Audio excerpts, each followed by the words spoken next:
최신 재테크 트렌드를 다루는 하우머니 시간입니다. 부동산 경매에 입찰하기 위해서 반드시 법원을 방문해야 하는데요. 하지만 생업으로 또 휴가 내기 쉽지 않다 보니까 대리 입찰 이용하는 분들 많다고 합니다.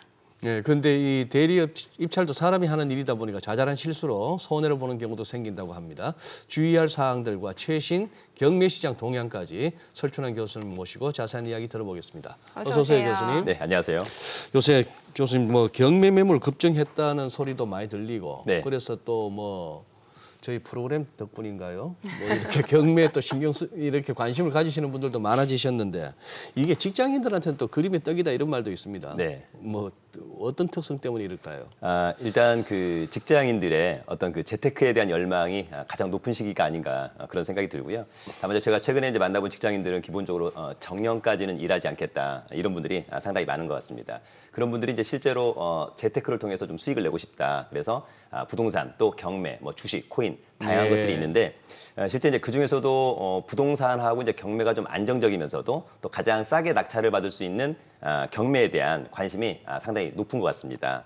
다만 이제 아쉬운 것은 제가 이제 어제 그 우리 수강생들을 데리고 이제 김포 임장 특강을 다녀왔는데 네. 일단 직장인들이 많았었습니다. 일단 첫 번째는 임장을 가야 되는데 임장이 상당히 어렵다. 그러니까 현장에 자주 가봐야 되는데 글쎄, 직장인들이다 예. 보니까 자리 비우기가. 네, 맞습니다. 그리고 이제 실제로 우리가 토요일 날, 일요일 날을 가야 되는데 쉬는 예, 날. 예. 근데 그때 또 아쉬운 것은 중개업소가 또 쉽니다. 그렇기 때문에 시세를 파악하는 것도 상당히 어렵다. 그러게요. 또 지역의 흐름을 파악하는 것도 상당히 어렵다라고 하는 점이 있었고 두 번째는 이제 입찰할 때 반드시 이제 내가 가거나 또는 이제 대리인이 가야 되는데 네. 오프라인 입찰을 해야 되는 건데 실제로 이제 한 번 입찰해서 무조건 낙찰이 된다고 한다면 상당히 좋겠습니다만 네.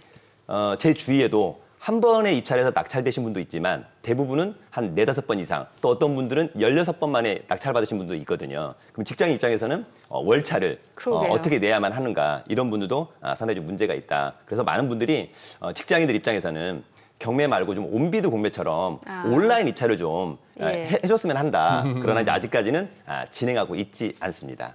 저 월차 내면은 그냥 이 결제권자가 그냥 사인만 해주면 좋은데 꼭 물어요. 네. 왜? 뭔 일 있어? 저 경매 입찰 가려고요. 이건 좀 네, 그렇죠. 네, 맞습니다. 네. 네, 실제로 뭐 예를 들면 낙찰받고 싶은 물건이 제주도에 있다 보면 제주도를 방문을 해야 되는 건데 이게 네. 현실적으로 진짜 어려운 경우가 많을 것 같은데 그래서 이제 대리 입찰을 이용하는 경우가 꽤 많다면서요. 네, 맞습니다. 실제로 이제 저희 수강생분 중에서는 얼마 전에 세 분이 제주도를 직접 가서 입찰을 하고 왔어요. 예. 그래요. 근데 이제 1인당 네. 비용이 한 40만 원. 예, 그리고 이제 하루 동안 시간을 이제 할애해야 되는 거니까 상당히 불편하다. 앞서 얘기한 것처럼 우리가 이제 공매 같은 경우에는 예. 온라인 입찰이기 때문에 뭐 서울, 제주도, 광주, 전주 그냥 아무 때나 네. 입찰이 대단히 쉬운데 경매는 이제 100% 오프라인 입찰이다라고 하는 점. 그래서 내가 가거나 또는 직접 대리인이 가야만 한다라고 하는 그런 부분이 있었습니다. 따라서 이제 사실 제주도 같은 경우에는 이를테면 지인이나 또는 이제 변호사나 법무사 사무실에 의뢰를 하는 경우가 있거든요. 입찰 예. 대리만 좀 예, 부탁한다. 예. 그래서 이제 비용을 한 1-20만 원 정도 주면서 맡기는 경우가 있는데 이때 이제 가장 아쉬운 건 좀 부담스러운 건 뭐냐면 네. 입찰 보증금을 또 맡겨야 돼요. 근데 우리가 이제 한 10억짜리를 입찰할 때 1억 원을 맡겨야 되는데 어허. 차라리 뭐 제가 우리 소장님이나 앵커님은 믿고 맡길 수 있지만 예. 진짜 처음 보는 변호사, 법무사 이런 분들한테 1억 원을 써주고 입찰을 대신해달라. 이것은 상당히 좀 부담스러운 부분이 없지 않아 있습니다. 그래서 저희는 믿으실 수 있나 보네요. 믿을 수 있죠. 공신력이 있는 거 아닙니까? 네. 정민 앵커는 믿으셔도 되지만. 아니 근데 이게 직접 낙찰 받을 때하고는 확실히 뭐 다를 것 같은데 준비하는 것도. 네. 이 준비물 절차 좀 구체적으로 한번 뭔가 설명해 주십시오. 위임장도 있어야 될 것 글쎄, 같고요. 네. 네, 맞습니다. 실제로 이제 우리가 그 입찰 전에 뭐 현장 분석, 권리 분석 다 중요한데 가장 중요한 것은 이제 입찰할 때 네. 사소한 실수로 인해서 낙찰을 못 받는 경우가 있었습니다. 특히 이 준비물에서 이제 문제가 있었던 케이스가 많은데 저희가 이제 직접 본인이 입찰한다라고 한다면 신분증과 도장, 입찰 보증금 지금 이제 화면에 나오다시피 그래서 어떤 분들은 신분증을 사원증을 가져가면 안 될까요? 또 학생증 이거 불가능합니다. 그래서 주민등록증, 운전면허증, 여권 이번에 예, 한번 정확히 그렇겠죠. 알아두시면 좋을 것 같고 도장 같은 경우에는 본인이 직접 가는 거니까 네. 막도장을 가져가도 되고 인감도장을 가져가도 되고 그다음에 이제 입찰 보증금은 통상 최저가의 10% 이제 그렇게 준비하시면 될 것 같고요. 만약에 이제 개인을 대리해서 간다라고 한다면 교수님 죄송합니다. 네. 저 입찰 보증금도 현금을 들고 가야 됩니까? 통상 이제 자기합수표 한 장짜리, 자기합수표 한 장. 한 장짜리. 더 많이 내는 것은 상관이 없지만 1원이라도 덜 내면 안 됩니다. 예전에 이제 수원지방법원 같은 경우가 끝자리가 이를테면 2,000원이에요. 근데 그분이 끝자리 2,000원을 못 낸 거죠. 아하. 이를테면 6,000 얼마, 2,000원. 이건데 그냥 6,000 얼마만 내고 2,000원을 덜 냈어요. 그럼 입찰이 무효가 됩니다. 네, 그러니까 더 내는 건 상관이 없습니다. 네. 그러니까 이를테면 입찰 보증금이 한 6,500인데 나는 7천만 원짜리 수표를 낸다. 이것은 문제가 없다라고 하는 점이 있고요. 더불어서 만약에 이제 아버지가 아들한테 대신 갔다 와라. 그럼 이제 아버지가 위임이 되는데 아버지의 위임장, 그다음에 아버지의 인감 도장으로 날인된 위임장, 그다음에 인감 증명서를 가져가면 될 것 같고요. 보증금이랑. 그다음에 이제 항상 가는 사람은 신분증과 이를테면 도장을 가져가야 된다. 저 도장은 아버지 인감 아닙니까? 아닙니다. 이미 이제 아버지는 위임장에 인감장을 찍었기 때문에 끝났고요. 직접 가는 사람은 본인의, 그러니까 대리인의 신분증과 도장만 가져가면 된다라고 하는 점이 있고, 마지막으로 이제 법인을 대리하는 분들이 있는데, 이 법인을 대리할 때는 법인의 등기부등본, 그다음에 법인의 위임장, 그다음에 인감증명서, 입찰보증금, 그다음에 이제 일을 할 때 필요하기 때문에 사업자 등록번호를 꼭 알아가야 되고요. 항상 가는 사람은 신분증과 도장을 가져가야 되는데 또 이를테면 법인 등기부등본을 깜빡 놓고 가서 입찰이 무효가 된 사람도 있었습니다. 아, 네. 그럴 수가 있구나. 네. 네.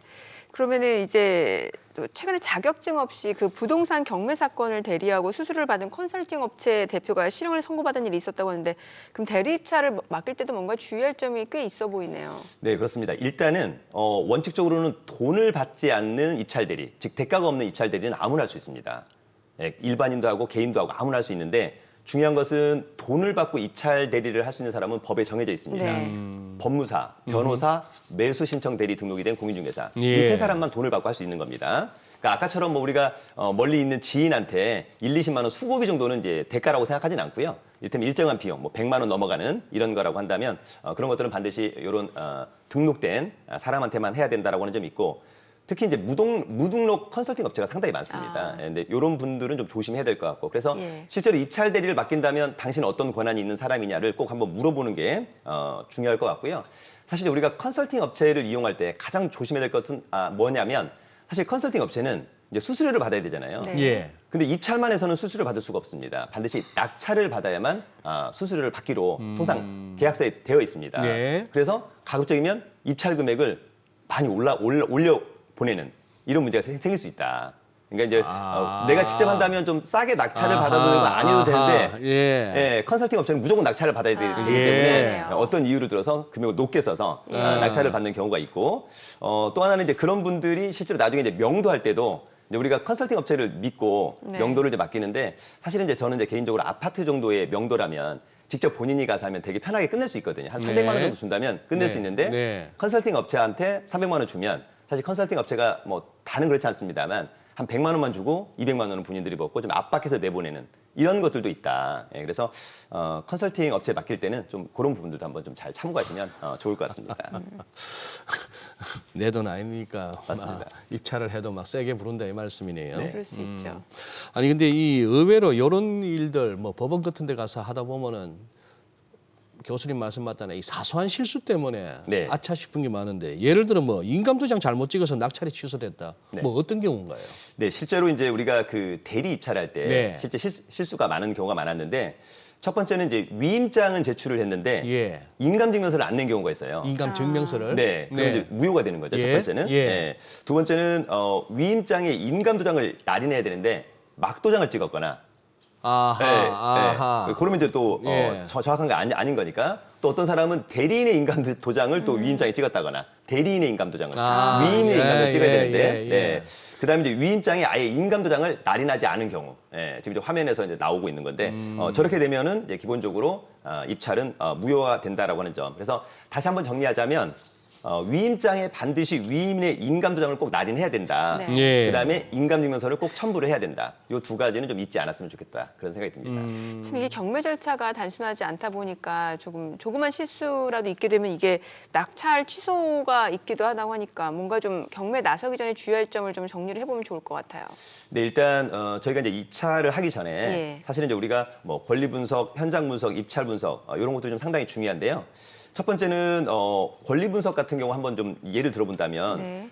권리 분석상에 이제 문제가 있다면 낙찰자가 다 떠안아야 됩니다. 그래서 실제로 우리가 이제 매각 물건 명세서라고 하는 걸 통해서 네. 권리상의 문제가 있는지 없는지를 좀 체크를 해야 되는데 이를테면 제가 이제 어제 김포 임장 특강을 다녀왔잖아요. 예. 네. 그러면 한 번 유찰된 아파트, 오피스텔, 상가 제가 이제 6건을 추렸는데 그 6건을 제가 그냥 한 번 유찰된 것만 가져가자. 단 한 건에서도 권리분석상의 문제가 없었습니다. 그러니까 실제로 경매 물건에서 권리분석상의 하자가 있는 물건은 거의 없다라고 하는 점. 물론 이제 한두 건 있을 수 있는데 네네네. 예, 그래서 별로 문제가 없다. 그래서 중요한 건 오히려 현장 분석이 상당히 중요한 것 같습니다. 일단 현장 분석 같은 경우는 이제 어제 저희가 물건을 이제 한 6건을 봤는데 예. 특히 이제 아파트 같은 경우에는 어찌 보면 똑같은 아파트 단지임에도 불구하고 한강이 보이는 아파트하고 한강이 보이지 않는 아파트. 아하. 예, 가격 차이가 뭐 1억 원 이상 차이가 나는 그런 부분도 있었고요. 또 하나 이제 올수리가 된 아파트, 올수리가 되지 않은 아파트. 그러니까 많은 사람들은 올수리가 된 아파트의 시세를 보고 이것이 마치 적정한 가격이다. 거기는 이제 올수리가 한 4, 5천만 원 들어갔다라고 하는 겁니다. 그러면 일단 시세보다 비싸게 올라가는 거니까 네. 그런 분도 있었고요. 그다음에 이제 또 RR이냐 RR이 아니냐. 이제 로얄동 로얄호수가 아니냐에 따라서 또 가격 차이가 RR요? RR. 그러니까 로얄동 로얄호수. 네. RR. 네. 아, 그런 예. 분도 있었고 또 그다음에 이제 같은 아파트 단지임에도 불구하고 아파트 단지가 길다 보니까 예. 앞쪽에 역세권 아. 지하철역이 한 5분 거리인데 뒤에는 15분 거리. 아. 그래서 또 아파트가 또 아하. 앞쪽이 또 훨씬 예. 더 좋았다라고 하는 점이 있었고요. 땅 같은 경우에는 네. 우리가 토지 같은 경우에는 3m 도로가 접해 있는 땅이 있고 또 한 2m만 접해 있는 도로가 있어요. 그러면 2m 같은 도로는 나중에 건축 행위를 할 수 없다. 똑같은 그렇죠. 물건임에도 불구하고 그러네요. 비슷한 그러네요. 위치임에도 불구하고 그러면 이제 가격 차이가 그냥 뭐 더블 이상 나는 경우도 있거든요. 아하. 그래서 이런 부분들도 조심해야 될 것 같고 마지막으로는 이제 입찰 분석이 또 상당히 중요할 것 같은데 앞서 얘기한 것처럼 우리가 당연히 금액만 높겠으면 무조건 낙찰이 되는 거잖아요. 예. 그래서 그거보다는 좀 수익을 위한 낙찰이 되어야 되겠다. 그러니까 너무 과욕을 좀 부려서는 안 될 것 같다라고 하는 점이 있었고요.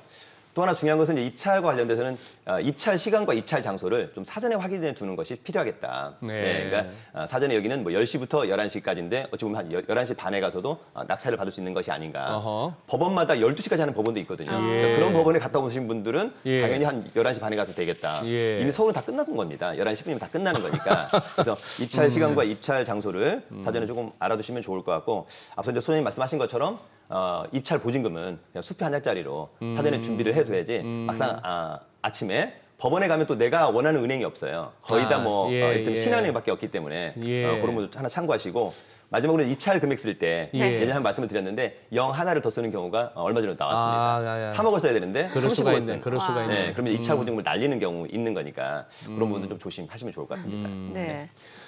교수님 말씀 들어보면 그 임장의 중요성이 매번 이렇게 느껴지는데 아니 최근에 김포를 다녀오셨다고요? 네. 거기 지금 서울 편입 그 이슈가 되고 있던가요? 실제로 이제 언론에서는 약간 좀 찬반이 나뉘잖아요. 네. 실제로 지금 김포에 사시는 분들은 네. 편입이 되기를 원하고 있습니다. 네. 아무래도 서울이라고 하는 또 브랜드가 좋으니까. 네. 그다음 경매 시장 상황도 이거 한번 보겠습니다. 꼭 네. 경매를 노려서라기보다도 이 경매 시장 상황을 통해서 또 부동산 시세 변화도 느끼시려고 하니까 아니 뭐 모르겠어요. 집값 갖고는 뭐 오른다 내린다 분석이 다 막 천차만별이라서. 네. 그런데 경매 쪽에서의 지표는 그러면 교수님 보시기에 내년 집값 어느 쪽을 가리킵니까?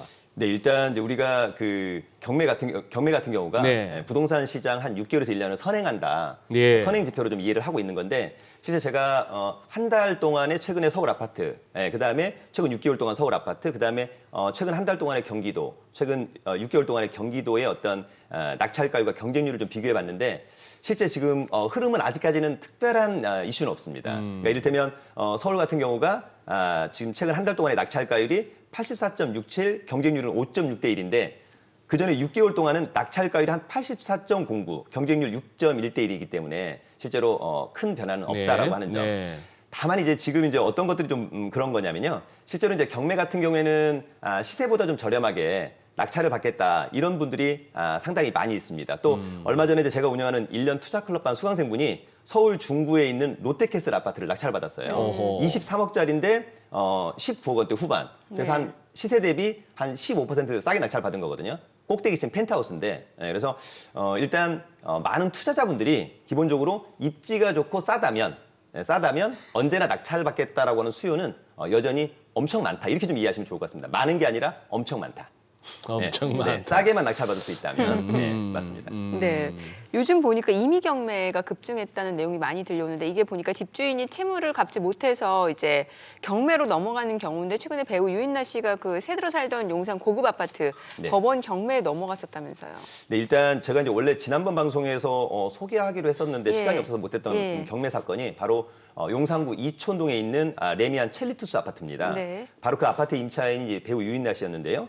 전세금 20억 원에 월세 100만 원 배당 요구도 했던 그런 사건이었었습니다. 이 아파트는 이제 공급 면적이 한 50평형이고 전용 면적이 한 37평. 감정가는 44억 원에 한번 유찰되어서 이번 최저가가 35억. 일단 매각일은 12월 5일에 일단 잡혀 있습니다. 근데 이제 언론에서는 보면은 소유자가 채무를 변제해서 경매가 좀 취소될 거라고 하는 그런 이야기가 있었는데 아직까지 이제 경매 절차에서 취하 내지는 취소 소식은 없습니다. 다만 이제 이번 경매 사건을 신청한 임의 경매 근저당권자의 이 청구 금액이 1억 4천만 원밖에 되지 않기 때문에 경매가 취소될 가능성은 배제하기는 어려운 상황인 것 같습니다. 네. 그래요. 지금 교수님, 네. 지금 뭐 유인나 씨 아파트가 용산이라고? 네, 용산 레미안 첼리투스. 네, 유명하죠. 아, 아. 네. 제가 과문하군요. 그 유명을 모르니까. 네. 제가 마용성 하는데 강북하면은 그게 마포, 용산, 성동. 성동. 네. 근데 요새 또 동대문구가 뜬다는 것 같던데요. 네, 일단 뭐가 있나요? 네, 일단 그 동대문구가 사실 예. 과거에는 조금 안 좋은 지역구로 구로 이제 좀 인식되다가 예. 최근에 이제 많이 좋아졌습니다. 그 이유 중에 대표적인 건 뭐냐면 동대문구에서 가장 핵심 지역을 하나 꼽으라면 예. 아무래도 이제 청량리를 꼽을 수 있을 것 같습니다. 예. 네, 청량리. 네. 청량리가 일단 교통 호재가 엄청나게 많습니다. 기본적으로 지하철만 무려 10개 이상이 꽂히는 데가 그렇죠, 청량리입니다, 그렇죠. 여러분. 네. 그래서 뭐 지하철 1호선, 뭐 경의중앙선, KTX, GTX 다 좋은데 청량리가 이런 이제 교통 호재를 안고 지역이 이제 주변이 굉장히 많이 개발되고 있다라고 하는 점은 상당히 좋습니다. 특히 이제 청량리 같은 경우에는 주거 지역보다는 업무 중심의 지역이 될 가능성이 상당히 높은데 지난번에 발표된 2040 서울 도시 기본 계획을 보면 예.